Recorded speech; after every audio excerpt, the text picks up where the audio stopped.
안녕하세요. 오늘 저는 여러분들께 서버리스를 곁들여 최신 라지 랭귀지 모델을 배포하는 방법을 공유드릴 김민준입니다. 오늘 이 세션이 끝나면 여러분들은 평소에 사용하는 챗GPT의 원리를 이해하고 AWS를 사용하여 최신 AI를 적절하게 배포할 수 있을 것입니다. 발표를 시작하기 앞서 이 발표의 아젠다를 먼저 살펴보겠습니다. 우선 첫 번째 챕터에서 제 소개와 함께 제가 이 발표를 진행할 수 있었던 배경을 사이드 프로젝트에서의 경험을 바탕으로 설명드리겠습니다. 그리고 두 번째 챕터에서 AI를 배포하기 위해 필요한 것들을 살펴보고 아마존 세이지메이커가 제공하는 다양한 기능을 설명하겠습니다. 세 번째 챕터에선 배포하기 위한 최신 모델을 허깅 페이스를 이용해 찾아볼 것이고, 네 번째 챕터에선 실제로 배포하기 앞서 라지 랭귀지 모델로 채팅 서비스를 만들기 위한 사전 지식을 간단하게 알아보겠습니다. 이후 다섯 번째 챕터에서 지금까지 배운 모든 것들을 활용하여 질문의 답을 생성하는 AI를 배포하는 과정을 자세하게 알아보고, 마지막 챕터에서는 우리가 다룬 방법들 외에도 LLM과 같은 머신러닝 모델을 배포할 수 있는 다른 선택지들에 대해서 알아보고 발표를 마치겠습니다. 제가 이 주제를 발표하게 된 배경을 전달드리기 위해서 우선 제 소개를 먼저 하겠습니다. 저는 3년차 웹 개발자로 있으면서 주로 B2C 웹 서비스들을 개발했었는데요. 최근에 퇴사해서 현재는 대학생 신분으로 있고 클라우드 기술을 공부하는 동아리의 운영진으로 활동하고 있습니다. 동아리 관련된 내용은 발표가 끝나고 한 번 더 언급하도록 하겠습니다. 또한 두 가지 취미를 가지고 있는데요. 분야에 상관없는 나만의 경험을 이런 자리에서 공유하는 활동과 해커톤이라는 대회에 참가해서 다양한 분야의 개발을 해보는 것을 좋아합니다. 해커톤을 잘 모르실 분들을 위해서 간단하게 설명드리자면, 해킹과 마라톤의 합성어로 기획자, 개발자, 디자이너 등의 직군끼리 팀을 이루어 제한 시간 내에 주제에 맞는 서비스를 개발하는 공모전인데요. 우선 제 해커톤에서의 경험을 하나 공유드리겠습니다. 올해 1월에 진행한 창업 연계 해커톤에서 저는 텍스트로 옷을 만들고 그 옷을 다시 텍스트로 수정하여 새로운 옷을 만드는 서비스를 개발했는데요.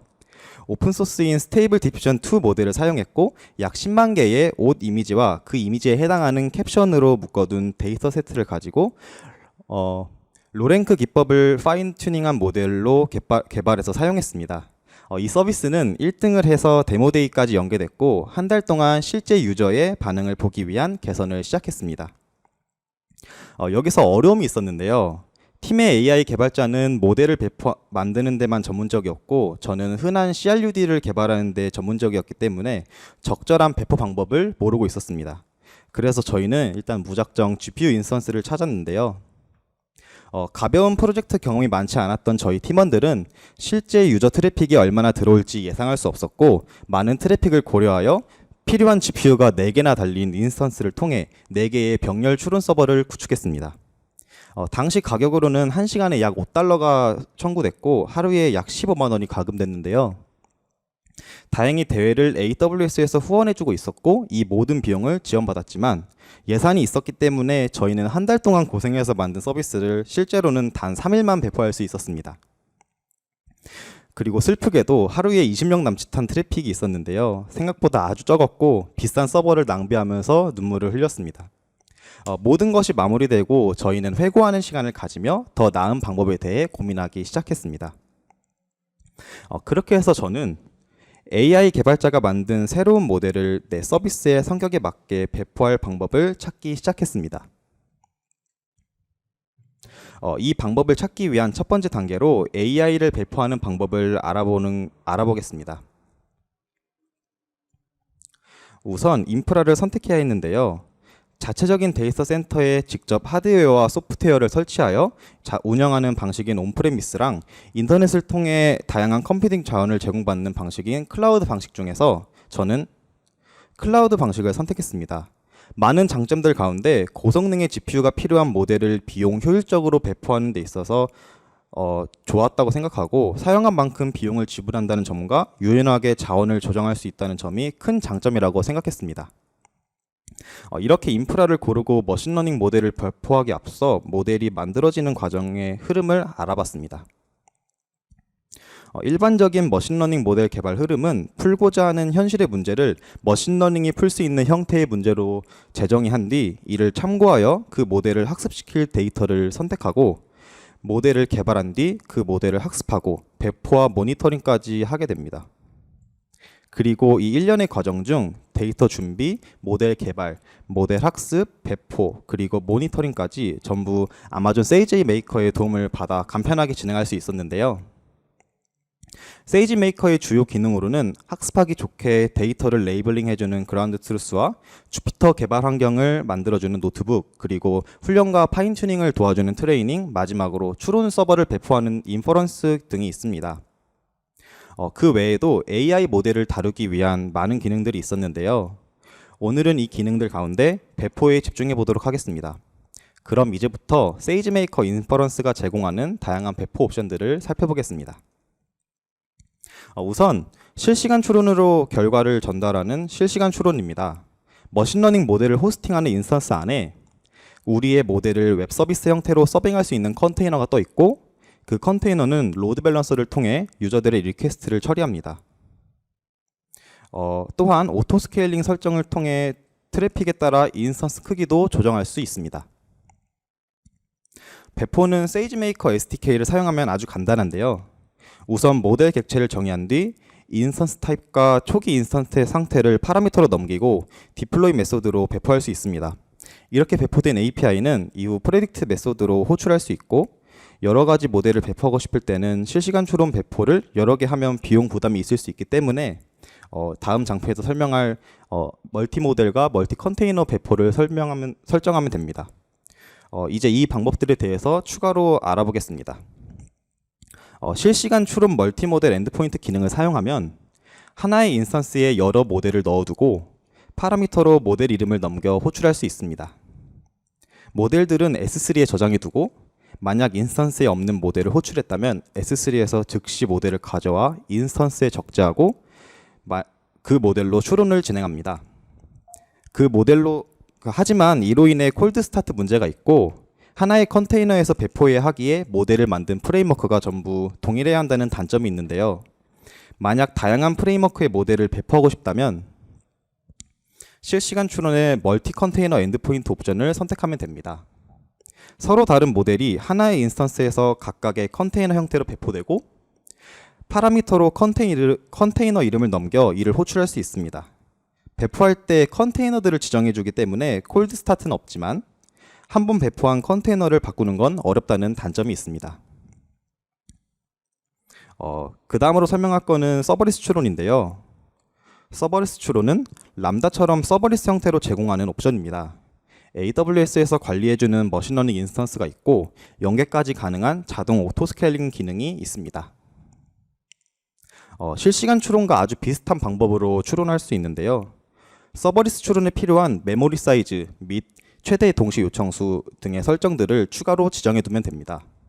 하지만 이 방법은 GPU를 사용할 수 없는 등 일부 지원되지 않는 기능들이 있습니다. 다음으로 알아볼 방법은 비동기 추론인데요. 추론 시간이 길고 입력 데이터가 클 때 비동기 추론이 유용합니다. 실시간 추론과 비슷한 구조지만 비동기 방식으로 동작하기에 추론할 데이터를 S3에 저장해 두고 그 위치를 담은 요청을 내장 큐를 거쳐 추론 서버에 전달하고 추론 결과를 다시 S3에 저장하는 방식입니다. 이때 성공 여부를 아마존 SNS를 통해 받아볼 수도 있습니다. 비동기 추론 또한 간단하게 배포할 수 있는데요. 추론 결과를 전달할 S3의 버킷의 위치와 하나의 인스턴스에서 동시에 처리할 수 있는 요청의 수, 그리고 필요하다면 성공과 실패 이벤트를 전달받을 SNS 토픽 등을 지정해주면 됩니다. 비동기 추론은 서버리스 추론과 마찬가지로 연계까지 오토 스케일링이 가능해서 트래픽이 없는 시간대에는 비용이 나가지 않기 때문에 의미상으로는 서버리스 추론과 유사하다고 생각합니다. 하지만 첫 요청은 인스턴스가 프로비저닝 되는 시간을 기다려야 한다는 단점이 있습니다. 마지막으로 소개해드릴 옵션은 배치 추론인데요. 배치 추론은 대량의 데이터를 한 번에 처리할 때 사용합니다. 특정 주기로 S3에서 인풋 데이터를 가져와 추론하고 아웃풋 데이터를 S3에 저장하는 아주 간단한 로직입니다. 배포 방식은 지금까지와는 살짝 다르지만 역시 아주 간단한데요. 마찬가지로 모델 객체를 정의하고 트랜스포머 메소드로 출력할 데이터를 저장할 S3 위치를 지정한 뒤 트랜스폼 메소드로 이를 호출하여 사용하면 됩니다. 지금까지 세이지메이커가 지원하는 다양한 배포 방식들을 알아봤는데요. 이제 저의 상황에 맞는 옵션을 선택해야 합니다. 우선 유저의 요청 하나하나 응답에 대해서 하나하나로 답변을 해야 되기 때문에 배치 추론은 어려웠고, 고성능의 GPU가 필요한 모델을 배포해야 하므로 서버리스 추론도 선택할 수 없었습니다. 하지만 유저의 요청을 내장 큐에 저장한 뒤 이벤트 기반으로 서비스를 운영할 수 있었기 때문에 콜드 스타트가 큰 문제가 되진 않았고, 유저의 요청이 없는 시간대가 있었기 때문에 비용의 관점에서 비동기 추론을 선택하게 됐습니다. 그렇게 저는 비동기 추론을 사용하여 고성능의 GPU가 필요한 머신러닝 추론을 유저의 요청이 있을 때마다 실행하며, 유저가 없는 시간대에는 스케일링을 자동으로 0으로 조정해 비용이 나가지 않는 비동기 서버리스 형태로 배포하고자 합니다. 지금까지 AI를 배포하는 방법들을 알아봤고, 저의 상황에 맞게 비동기 추론을 사용하기로 결정했는데요. 이제부터는 추론에 사용할 모델을 찾아보겠습니다. 저는 허깅 페이스를 사용할 건데요. 허깅 페이스는 아까 앞선 발표점들이 많이 설명해 주셨고, 자연어 처리 딥러닝 모델을 기반으로 만들어진 여러 자연어 처리 모델들을 쉽게 사용할 수 있는 스크립트 모델을 제공해주는 머신러닝 버전의 GitHub라고 생각하시면 좋을 것 같습니다. 또한 허깅 페이스는 AWS와 파트너십을 맺고 있기 때문에 세이지메이커 SDK에서 허깅 페이스의 모델을 사용하여 학습, 배포할 수 있는 API들을 제공하고 있습니다. 제가 선택한 모델은 가장 최근에 올라온 라지 랭귀지 모델인데요. 이 모델은 미스트럴 AI라는 회사가 만든 라지 랭귀지 모델을 개선한 버전이고, 70억 개의 파라미터로 학습했고 메타에서 만든 700억 개의 파라미터를 가진 라마2보다 좋은 성능을 보인다는 결과가 있었습니다.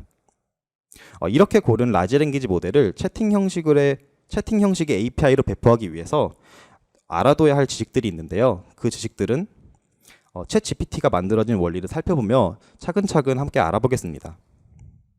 라지 랭귀지 모델은 간단하게 자동 완성 모델이라고 생각하시면 좋은데요.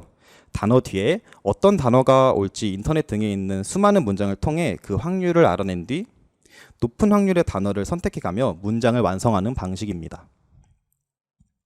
하지만 이 방법을 그대로 사용하기엔 너무 많은 경우의 수로 어려움을 겪고 있던 와중 2017년에 구글에서 발표한 새로운 트랜스포머라는 개념으로 이 어려움을 해결하고 지금의 챗GPT를 만나볼 수 있었습니다. 트랜스포머의 핵심은 단어 하나하나를 보고 확률을 계산하는 것이 아니라 문장 전체를 이해해서 확률을 계산하는 방식이라는 것 정도로 설명하고 넘어가겠습니다. 하지만 이처럼 가장 높은 확률의 단어만 선택하게 되면 라지 랭귀지 모델은 늘 새롭지 않은 똑같은 응답만 하게 되는데요. 이런 라지 랭귀지 모델에게 창의력을 줄 수 있는 방법이 있습니다.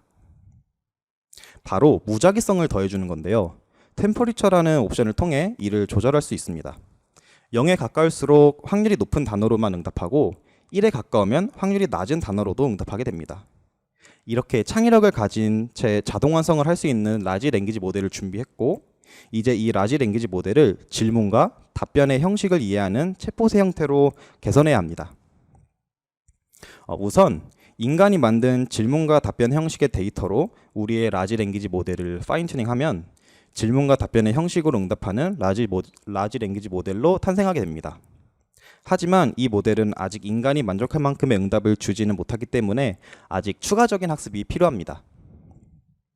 그러기 위해서는 라지 랭귀지 모델에게 인간이 선호할 답변을 가르쳐주는 역할을 하는 모델을 추가로 만들어야 하는데요. 지금까지 만든 대화 형식만 배운 라지 랭귀지 모델이 하나의 질문에 대해 여러 응답을 주면 인간이 응답 하나하나를 평가합니다. 그리고 그 평가 데이터로 인간이 선호하는 응답인지 아닌지를 판단할 수 있는 리워드 모델을 만들 수 있습니다. 이렇게 준비한 리워드 모델은 앞서 만든 대화 형식만 배운 라지 랭귀지 모델에 직접 피드백을 줄 수 있고, 이 피드백 과정을 아주 많이 반복하게 되면 결국 인간이 선호할 형식의 답변을 제공하는 라지 랭귀지 모델을 만들 수 있습니다. 이 챕터에서 배운 지식을 통해 우리는 라지 랭귀지 모델을 이해하여 원하는 응답을 얻을 수 있는 방법들을 알아봤고, 지금까지 배운 것들을 바탕으로 질문에 대한 대답을 해주는 API를 만들 준비를 끝냈습니다. 실습하기 앞서서 저희가 사용할 비동기 추론의 아키텍처를 다시 한번 확인하고 넘어가겠습니다. 저희가 사용할 비동기 추론은 추론할 데이터를 S3에 저장하고 그 위치를 담은 요청을 내장 큐를 거쳐 추론 서버에 전달한 뒤 추론 결과를 다시 S3에 저장하는 방식임을 다시 한번 확인하고 이제 본격적인 실습을 시작하겠습니다. 실습은 세이지메이커 스튜디오라는 머신러닝 모델과 개발 배포에 최적화된 웹 환경의 IDE에서 진행할 예정이고요. 우선 코드를 작성할 노트북을 띄워야 하는데 필요한 인스턴스와 인스턴스에서 사용할 이미지 및 커널의 종류를 선택하고 노트북 생성 버튼을 누릅니다. 노트북 환경이 프로비저닝 되는 동안 아까 선택한 최신 라지 랭귀지 모델의 상세 페이지에서 디플로이 버튼을 누르고 아마존 세이지메이커 버튼을 클릭하게 되면 이렇게 세이지메이커 SDK 코드로 배포할 수 있는 형태의 코드를 자동으로 얻을 수 있는데요. 이 코드를 복사해서 처음에 만들어둔 노트북에 이렇게 붙여넣으면 배포할 준비가 거의 다 끝납니다. 저는 허깅 페이스에서 모델을 가져오기 위한 파라미터의 최대 생성 길이를 늘리는 옵션도 추가했습니다.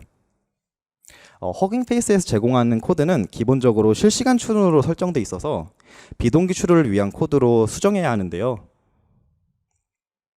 이렇게 비동기 추론을 위해서 추론 결과를 받을 S3 주소와 인스턴스당 최대 동시 추론 수 등을 담은 컨피그를 추가로 만들고 기본으로 작성되어 있는 디플로이 메소드에 방금 만든 컨피그를 파라미터로 넘기고 인스턴스 타입 등을 지정해주면 배포 준비는 끝입니다. 사용하지 않는 기본 코드를 지우고 코드를 실행시켜주면 이렇게 바로 배포를 시작하는데요. 세이지메이커의 엔드포인트 탭에 가서 방금 배포한 엔드포인트가 현재 생성 중임을 알 수 있습니다. 곧 배포는 완료되고 이제 우리는 추가로 오토스케일링 정책을 지정해 주겠습니다.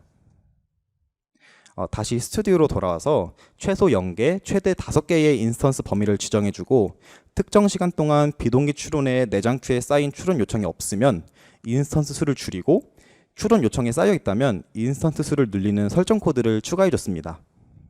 코드에 대한 자세한 설명은 생략하겠습니다. 이렇게 작성한 설정 코드를 실행해 주면 바로 적용이 되는데요.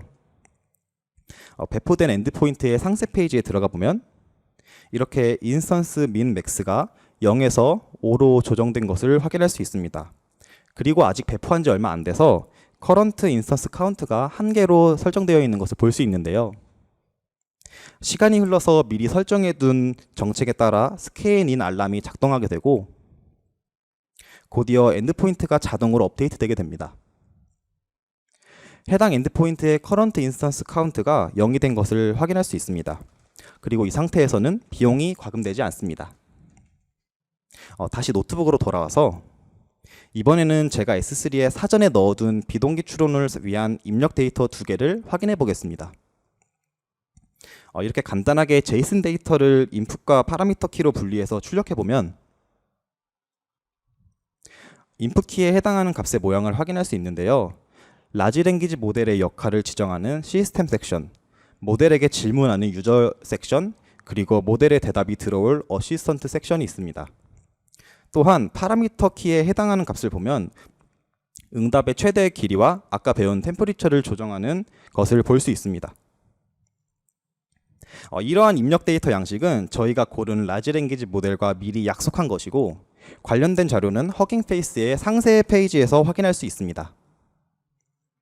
이제 입력 데이터가 잘 들어있는 것을 확인했으니 입력 데이터의 S3 위치와 비동기 추론 엔드포인트를 지정해서 해당 엔드포인트의 비동기 요청들을 보내보겠습니다. 현재는 인스턴스가 0개라서 이 요청 2개는 비동기 추론의 내장 큐에 쌓이게 되고 이 큐에 요청이 쌓이게 되면 스케일 아웃 알람이 작동하게 되면서 미리 설정해둔 오토 스케일링 정책에 따라 인스턴스가 프로비저닝 되면 엔드포인트가 업데이트 되고 아까는 0개였던 커런트 인스턴스 카운트가 1개로 바뀐 것을 확인할 수 있습니다. 이제 우리의 요청을 처리할 인스턴스가 준비됐기 때문에 비동기 추론의 내장 큐에 있던 요청 2개를 처리할 수 있을 것이고 이렇게 아웃풋 디렉토리로 지정해둔 S3 버킷에 2개의 요청에 대한 2개의 응답이 저장되어 있는 것도 확인할 수 있습니다. 다시 노트북으로 돌아와서 비동기 추론 결과를 아까와 같은 방식으로 출력해보면 이렇게 제가 미리 설정해둔 한국 대학생의 입장에서 샘 알트먼에게 GPT-4의 오픈소스화 요청을 하는 이메일을 볼 수 있고요. 마찬가지로 파이썬 선생님의 입장에서 소수 판별 함수와 그 함수의 설명까지 확인해 볼 수 있습니다. 이후 다시 내장 큐에 아무 요청이 없으면 인스턴스가 다시 0개로 스케일 인 되고 배포한 비동기 추론 엔드포인트를 삭제하기 위해 한 줄의 코드를 작성해서 실행하면 깔끔하게 엔드포인트가 삭제되는 것을 확인하며 이 실습을 마칠 수 있습니다. 세이지메이커와 허깅페이스 덕분에 이 모든 과정을 빠르게 진행할 수 있었다고 생각합니다. 마지막으로 라지 랭귀지 모델을 배포할 수 있는 또 다른 선택지들에 대해서 살펴보고 마무리하겠습니다. 아마존 세이지메이커 점프스타트라는 기능도 있는데요. 점프스타트는 머신러닝 어플리케이션을 출시하는 데 있어서 빠르게 모델을 실험해보고 커스터마이징 할 수 있도록 도와주는 서비스입니다. 머신러닝 허브의 역할도 하고 있고 400개 이상의 컨텐츠와 허깅페이스, 텐서플로 허브, 파이토치 허브의 유명한 사전학습 모델을 원클릭으로 배포할 수 있습니다. 점프스타트가 최신 모델을 지원하기까지 시간이 약간 걸리지만 공개되지 얼마 안 된 모델을 사용할 게 아니라면 점프스타트로 더 간편하게 모델을 배포할 수 있을 것입니다. 다음으로 살펴볼 서비스는 최근에 런칭한 아마존 베드락인데요. 다양한 파운데이션 모델 기반의 생성 AI 어플리케이션의 구축을 도와주는 서비스입니다. API 형태로 사용할 수 있어서 머신러닝 인프라를 신경 쓰지 않고 서비스 개발에만 집중할 수 있었습니다. 아마존 베드락도 제가 필요한 모델을 지원했다면 아주 좋은 대안입니다. 이번 발표를 요약하겠습니다. AI 개발자가 만든 새로운 모델을 내 서비스의 성격에 맞게 배포할 방법이 궁금했던 저의 배경을 설명했고, 세이지 메이커가 제공하는 다양한 추론 옵션을 전부 살펴본 뒤 비동기 추론을 고르기까지의 고민을 함께 해봤습니다. 이후 배포할 모델을 허깅페이스에서 구했고, 해당 모델에게 줘야 하는 입력의 형태를 이해하기 위해 챗GPT를 살펴보며 템플릿을 통해 단순히 창의적인 자동 완성을 하는 라지 랭귀지 모델이 대화 형식을 배우고 인간이 좋아할 형태의 응답을 하기까지의 과정을 함께 배웠습니다. 이후 세이지메이커 스튜디오에서 실제 비동기 추론 엔드포인트를 배포하는 과정과 오토 스케일링 정책을 통해 유저가 없을 때 비용이 나가지 않도록 설정하는 과정을 함께 살펴보며 마지막으로 세이지메이커 점프스타트와 아마존 베드락을 통해 다른 방법으로 라지 랭귀지 모델을 배포하는 것을 확인하며 발표를 끝냈습니다. 동아리 홍보로 마무리하려고 하는데요. 저희 클라우드 클럽에서는 클라우드 스터디 및 클라우드 네이티브 환경에서의 프로젝트, 그리고 네트워킹 데이와 클라우드 기술 및 직무 세미나 등 다양한 활동을 하며 다 같이 즐겁게 성장하고 있습니다. 클라우드 클럽 혹은 저에 대해서 더 궁금하신 것인 거 있으시면 QR을 통해 연락 주시기 바라며 긴 발표를 마무리하겠습니다. 지금까지 발표를 들어주셔서 감사합니다.